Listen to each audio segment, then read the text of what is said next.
Okay, Scarlett, I really appreciate you coming all the way down here. I know it must be getting quite uncomfortable with twins growing in there every day. I just have to ask you a few questions, and then I'll send you on your way. For starters, I'm sure you've heard by now that Harlow and Philip's grandma Claudia was murdered a few nights ago. Claudia kept a journal that no one knew about except for two people that are now all no longer with us. She wrote in great detail about her life and things that happened in it every day. Did you and Edwin tell some people you were bringing a son into this world, while telling others, including myself, that you were having twin girls? I've never told anyone that we're having a boy, and I don't know why Edwin would either. I also don't understand what any of this has to do with Claudia or her journal you just mentioned. Because in that journal she mentioned that Edwin had told her you were having a boy, and she thought it was odd because Kalista said you were having twin girls. We have 3 deceased people, and do you want to know what they all have in common?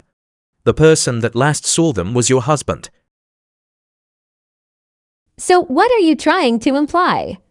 That because he's the last known person to see them, that means he killed them? Edwin's too much of a Sally, no offense to him. He'd never have it in him. And what about you? Do you have it in you? Because both Claudia and Kalista had a lot to say about you. To their friends, to their journals, to each other. You were toxic for her from the very beginning, and it seems you'd benefit greatly from her being murdered. How do I benefit? I didn't like her, sure, but it doesn't mean I wanted her dead. Now we're going to have his kids full-time and bring our own 2 into the world. That's a lot to ask of any woman.